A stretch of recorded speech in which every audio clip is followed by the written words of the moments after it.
विद्यार्थी मित्रांनो, इयत्ता 10वीचा आपला आजचा विषय आहे इतिहास।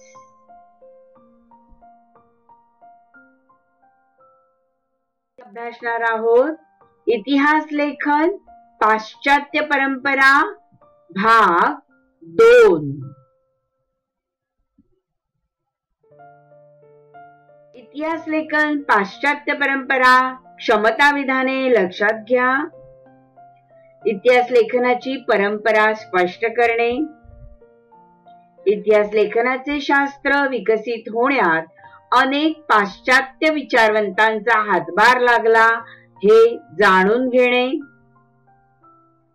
भारतीय इतिहासातील विविध कालखंडांचा चिकित्सक तुलनात्मक अभ्यास करता येणे, भारतात तसेच जगात झालेल्या ऐतिहासिक संशोधनाची माहिती मिळवता येणे। इतिहास हा शास्त्रशुद्ध अभ्यास विषय आहे हे सांगता येणे।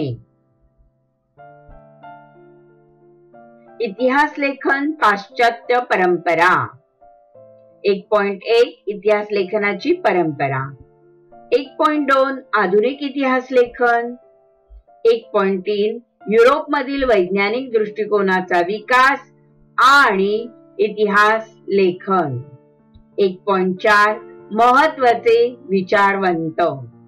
विद्यार्थी मित्रांनो, आपण भाग 1 हा जेव्हा पाहिला होता म्हणजे इतिहास लेखन पाश्चात्य परंपरा भाग 1 मध्ये आपण इतिहास लेखनाची परंपरा आणि आधुनिक इतिहास लेखन याबाबतचा अभ्यास केला आहे।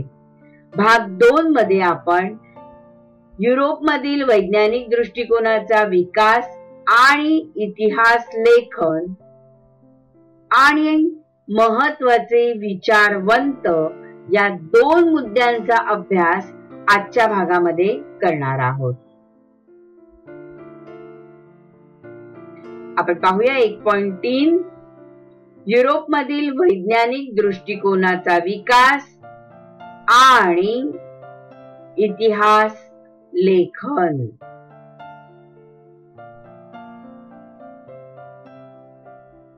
इसवी सनाच्या 18व्या शतकात नवनवीन कला शैली या विकसित झाल्या, म्हणजे साहित्य, स्थापत्यकला, शिल्पकला, नाट्यकला, चित्रकला, नृत्यकला ह्या वेगवेगळ्या कला आणि शैली विकसित झाल्या होत्या। तसेच इसवी सनाच्या 18व्या शतकाच्या काळापर्यंत युरोपमध्ये तत्वज्ञान आणि विज्ञान या क्षेत्रांमध्ये लक्षणीय प्रगती झाली। वैज्ञानिक पद्धतीचा उपयोग करून सामाजिक आणि ऐतिहासिक वास्तवांचाही अभ्यास करता येणे शक्य आहे असा विश्वास विचारवंतांना वाटू लागला होता। पुढील काळात युरोप अमेरिकेमध्ये इतिहास आणि इतिहास लेखन या विषयासंबंधी खूप विचारमंथन झाले। इतिहास लेखनामध्ये वस्तुनिष्ठतेला महत्व येत गेले। पूर्वी धर्म केंद्रस्थानी होता, धर्म सांगेल तसेच केले जात होते। 18व्या शतकाच्या आधी युरोपमधील विद्यापीठांमध्ये सर्वत्र ईश्वर विषयक चर्चा आणि तत्संबंधीचे तत्वज्ञान या विषयांनाच अधिक महत्व दिले गेले होते।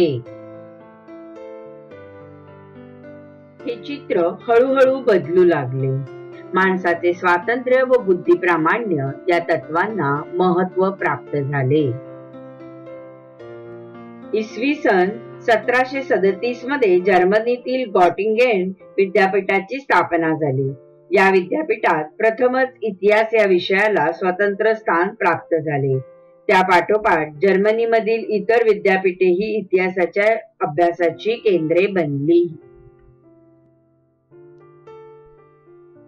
महत्वाचे विचारवंत शास्त्र विकसित होण्यात अनेक विचारवंतांचा हातभार लागला आणि त्यातील काही महत्वाच्या विचारवंतांची आपण आता माहिती घेऊया. मग कोण कोण महत्वाचे विचारवंत आहेत त्यांचा आढावा आता आपण घेणार आहोत. रेने देकार्त, कालखंड 1596 ते 1650.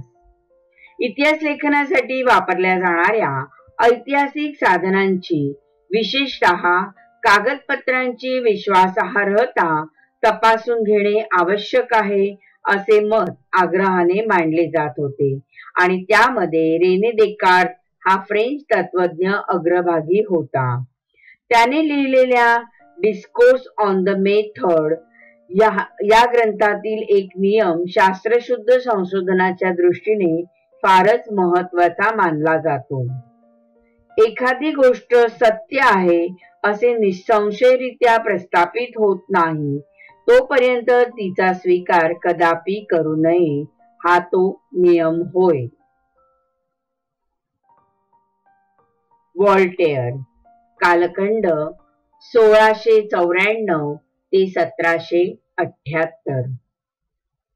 व्हॉल्टेअरचे मूळ नाव फ्रान्सा भरी अरुए असे होते. व्हॉल्टेअर या फ्रेंच तत्वज्ञानाने इतिहास लेखनासाठी केवळ वस्तुनिष्ठ सत्य आणि घटनांचा कालक्रम एवढ्यावरच लक्ष केंद्रित न करता तत्कालीन समाजाच्या ज्या परंपरा, व्यापार, आर्थिक व्यवस्था, शेती इत्यादी गोष्टींचा विचार करणे आवश्यक आहे हा विचार मांडला. त्यामुळे इतिहासाची मांडणी करताना मानवी जीवनाचा सर्वांगीण विचार व्हायला हवा हा विचार पुढे आला. त्या दृष्टीने व्हॉल्टेअरला आधुनिक इतिहास लेखनाचा जनक असेही म्हणता येईल. जॉर्ज विल्यम फ्रेडरिक हेगेल, इसवी सन 1770 ते 1831. या जर्मन तत्वज्ञाने ऐतिहासिक वास्तव तर्कशुद्ध पद्धतीने मांडले गेले पाहिजे यावर भर दिला होता. इतिहासातील घटनाक्रम प्रगतीचे टप्पे दर्शवणारा असतो. त्याचबरोबर इतिहासाची मांडणी इतिहासकाराला वेळोवेळी उपलब्ध असलेल्या पुराव्यानुसार बदलत जाणे स्वाभाविक असते असे प्रतिपादन त्याने केले. त्याच्या विवेचनामुळे इतिहासाच्या अभ्यास पद्धती विज्ञानाच्या पद्धतीपेक्षा वेगळ्या असल्या तरी त्या कमी प्रतीच्या नाहीत अशी अनेक तत्वज्ञांची खात्री पटली. इन्सायक्लोपीडिया ऑफ फिलॉसॉफिकल सायन्सेस या ग्रंथामध्ये त्याची व्याख्याने आणि लेख यांचे संकलन आहे. हेगेलने लिहिलेले रिझन इन हिस्ट्री हे पुस्तक प्रसिद्ध आहे. विद्यार्थी मित्रांनो, तुम्हाला पुढील संकल्पना स्पष्ट करा. 2 गुणांसाठी एक प्रश्न येतो, त्यामध्ये द्वंद्ववाद यावर प्रश्न विचारला जाऊ शकतो आणि त्यावेळेला द्वंद्ववाद ही संकल्पना स्पष्ट कशी करायची आहे ते आपण आता पाहूया. एखाद्या घटनेचा अर्थ लावण्यासाठी तिची वर्गवारी 2 परस्पर विरोधी असे सिद्धांत मांडून केली जाते. त्यातून योग्य असा तर्क लावला जातो आणि याच पद्धतीला द्वंद्ववाद असेही म्हणतात. तर जॉर्ज हेगेल यांनी या सिद्धांताची मांडणी केली होती. दोन्ही परस्पर विरोधी सिद्धांतांची उलटसुलट चर्चा केल्यावर दोन्ही सिद्धांतातील सार असलेली समन्वयात्मक मांडणी करता येते आणि असे न केल्यास मानवी मनाला त्या घटनेचे नीट आकलन होत नाही. थोडक्यात 2 परस्पर विरोधी विचारांच्या चर्चेतून जी समन्वयात्मक मांडणी होते त्या पद्धतीलाच द्वंद्ववाद असे म्हणतात. विद्यार्थी मित्रांनो, अशा पद्धतीने तुम्ही द्वंद्ववाद ही संकल्पना स्पष्ट करू शकतात. 2 गुणांसाठी हा प्रश्न असतो, त्यामुळे नीटपैकी त्याचे विचार मांडता आले पाहिजेत. Leopold von Ranke. इसवी सन 1795 ते 1886 हा कालखंड आहे. 19व्या शतकातील इतिहास लेखनाच्या पद्धतीवर प्रामुख्याने बर्लिन विद्यापीठातील लिओपोल्ड वॉन रांके यांच्या विचारांचा प्रभाव होता. त्याने इतिहास संशोधनाची चिकित्सक पद्धती कशी असावी ते सांगितले. मूळ दस्तऐवजांच्या आधारे प्राप्त झालेली माहिती ही सर्वाधिक महत्वाची आहे यावर भर दिला.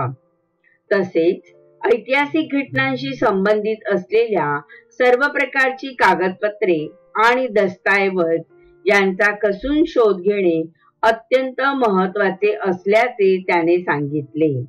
अशा पद्धतीने ऐतिहासिक सत्यापर्यंत पोहोचता येणे शक्य आहे असा विश्वास त्याने व्यक्त केला. इतिहास लेखनातील काल्पनिकतेवर त्याने टीका केली.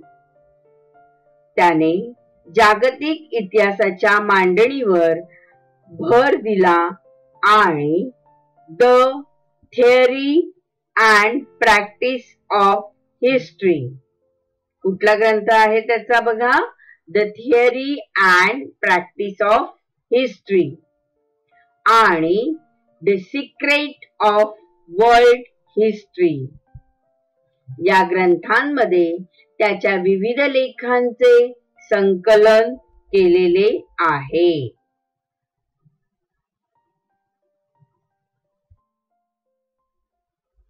कार्ल मार्क्स 1818 ते 1883 हा कालखंड. 19व्या शतकाच्या उत्तरार्धात कार्ल मार्क्स याने मांडलेल्या सिद्धांतांमुळे इतिहासाच्या दृष्टिकोनात महत्वाचा बदल घडवून आणणारी वैचारिक प्रणाली अस्तित्वात आली. इतिहास अमूर्त कल्पनांचा नसून जिवंत माणसांचा असतो. माणसांमधील नातेसंबंध, त्यांच्या मूलभूत गरजा भागवण्यासाठी उपलब्ध असलेल्या उत्पादन साधनांच्या स्वरूपावर व मालकीवर अवलंबून असतात. समाजातील वेगवेगळ्या घटकांना ही साधने समप्रमाणात उपलब्ध होत नाही. त्यातून समाजाची वर्गावर आधारित विषम विभागणी होऊन वर्गसंघर्ष निर्माण होतो. मानवी इतिहास अशा वर्गसंघर्षाचा इतिहास असून त्या वर्गाच्या ताब्यात उत्पादन साधने असतात आणि तो इतर वर्गाचे आर्थिक शोषण करतो अशी मांडणी त्याने केली. त्याचा दास कॅपिटल हा ग्रंथ जगप्रसिद्ध आहे. विद्यार्थी मित्रांनो, तुम्हाला पुढील प्रश्नांची सविस्तर उत्तरे लिहा. प्रत्येकी 4 गुण आणि टिपा लिहा. प्रत्येकी 2 गुण अशा स्वरूपाचा प्रश्न येतो आणि त्यामध्ये हमखास कार्ल मार्क्सचा वर्ग सिद्धांत यावर प्रश्न विचारला जाऊ शकतो. तर मग सविस्तर उत्तर किंवा टीप लिहिताना कोणते मुद्दे आवश्यक आहेत ते आपण आता पाहूया. 19व्या शतकाच्या उत्तरार्धात जर्मनीच्या कार्ल मार्क्स यांनी वर्ग संघर्षाचा सिद्धांत मांडला. त्यांच्या मते इतिहास हा अमूर्त कल्पनांचा नसून जिवंत माणसांचा असतो. मूलभूत गरजा भागवण्यासाठी उपलब्ध असलेल्या उत्पादन साधनांच्या स्वरूपावर व मालकीवर माणसांमधील नातेसंबंध अवलंबून असतात. समाजातील सर्व घटकांना ही साधने समप्रमाणात उपलब्ध मिळत नाही. उत्पादन साधनांच्या असमान वाटपामुळे समाजाची वर्गावर आधारित विषम विभागणी होऊन वर्गसंघर्ष निर्माण होतो. उत्पादन साधने ताब्यात असलेला वर्ग अन्य वर्गांचे आर्थिक शोषण करतो. मानवी इतिहास हा अशा वर्ग सिद्धांतांचा आहे. अशा पद्धतीने आपण कार्ल मार्क्सचा वर्ग सिद्धांत मांडताना उत्तर लिहू शकतो. मायकेल फुको, कालखंड 1926 ते 1984. 20व्या शतकातील फ्रेंच इतिहासकार मायकेल फुको याच्या लिखाणातून इतिहास लेखनाची एक नवी संकल्पना पुढे आली.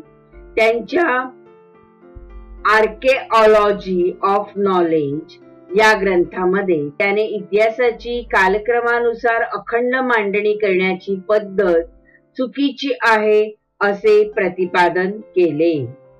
पुरातत्वामध्ये अंतिम सत्यापर्यंत पोहोचणे हे उद्दिष्ट नसून भूतकाळातील सत्यंतरांचे स्पष्टीकरण देण्याचा प्रयत्न असतो याकडे त्याने लक्ष वेधले. फुको याने इतिहासातील स्थित्यंतरांचे स्पष्टीकरण देण्यावर भर दिला, म्हणून त्याने या पद्धतीला ज्ञानाचे पुरातत्व असे म्हटले.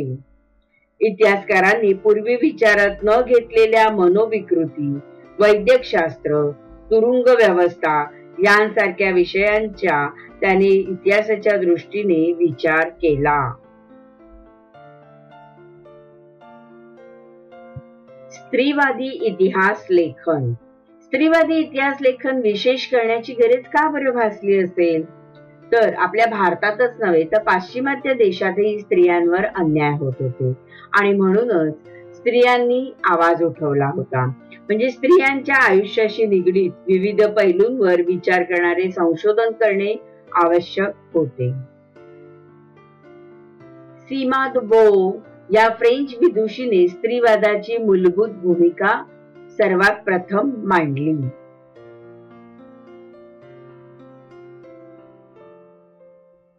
विद्यार्थी मित्रांनो, विधाने सकारण स्पष्टीकरण करा 3 गुण किंवा पुढील प्रश्नांची उत्तरे द्या 4 गुणासाठी आपल्याला स्त्रीवादी इतिहास लेखन या घटकावरती प्रश्न येऊ शकतो.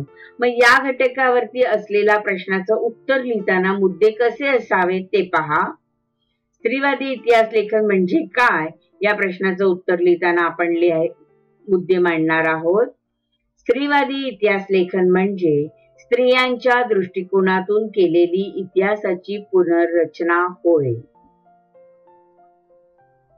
इतिहास लेखनाच्या क्षेत्रातील पुरुष प्रधान दृष्टिकोनाचा प्रभाव होता, म्हणून त्यावर पुनर्विचार करावा आणि त्यात स्त्रियांचा अंतर्भाव करावा अशी भूमिका सिमोन दब्बो या फ्रेंच विदुषीने मांडली. त्यानंतर स्त्रीवादी इतिहास लेखन हा विचार स्वीकारला गेला. स्त्रियांच्या आयुष्याशी निगडीत नोकरी, रोजगार, ट्रेड युनियन, त्यांच्यासाठी काम करणाऱ्या संस्था, स्त्रियांचे कौटुंबिक आयुष्य यांसारख्या विविध पैलूंचा सविस्तर विचार करणारे संशोधन सुरू झाले.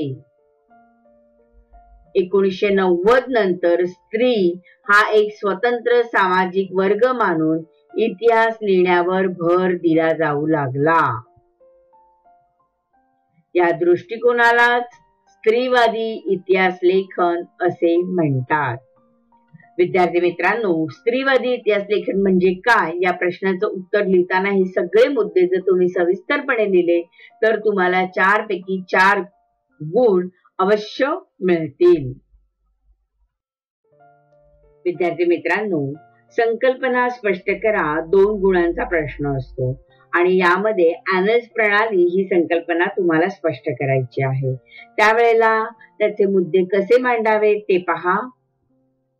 राजकीय घडामोडी, राजे, महान नेते आणि त्या अनुषंगाने राजकारण, मुत्सुद्देगिरी, युद्धे यांच्यावर केंद्रित न करता तत्कालीन हवामान, स्थानिक लोक, शेती, व्यापार, तंत्रज्ञान, दळणवळण, संपर्काची साधने, सामाजिक विभागणी आणि सामूहिक मानसिकता यांसारख्या विषयांचा अभ्यास करणेही महत्त्वाचे मानले जाऊ लागले.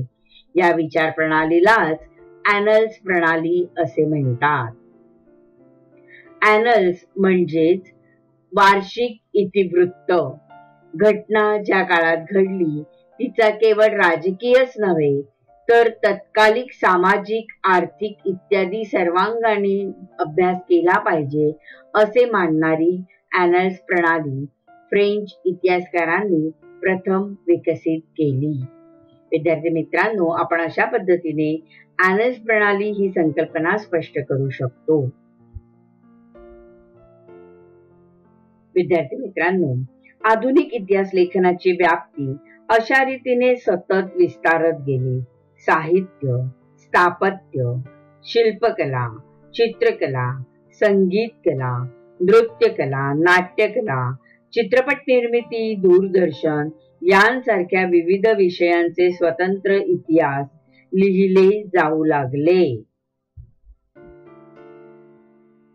विद्यार्थी मित्रांनो, इतिहास लेखन पाश्चात्य परंपरा या भागामध्ये आपण इतिहास लेखनाची परंपरा आणि आधुनिक इतिहास लेखन हे जे दोन मुद्दे आहेत या दोन मुद्द्यांवरती भाग 1 मध्ये विस्ताराने चर्चा केली आहे. आज आपण युरोपमधील वैज्ञानिक दृष्टिकोनाचा विकास आणि इतिहास लेखन 1.4 महत्वाचे विचारवंत म्हणजे आजच्या भाग 2 मध्ये आपण युरोपमधील वैज्ञानिक दृष्टिकोनाचा विकास आणि इतिहास लेखन आणि महत्वाचे विचारवंत यावरचा विचार भाग 2 मध्ये अभ्यासला आहे. तर तुम्ही भाग 1 आणि भाग 2 जर व्यवस्थित पाहिले तर तुम्हाला इतिहास लेखन पाश्चात्य परंपरा हा पाठ व्यवस्थित समजून येईल. आता आपण इथेच थांबणार आहोत. धन्यवाद.